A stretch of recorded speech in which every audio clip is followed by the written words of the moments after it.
Hello, in this video I'm gonna show you how to rotate the screen on HP Victus 16.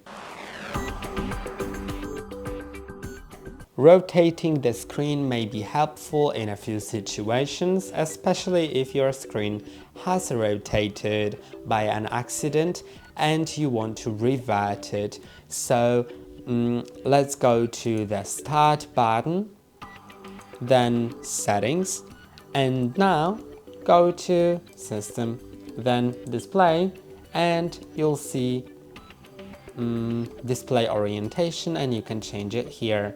Remember to click on Keep Changes within the first 15 seconds after changing it, otherwise it'll revert itself back to the previous state.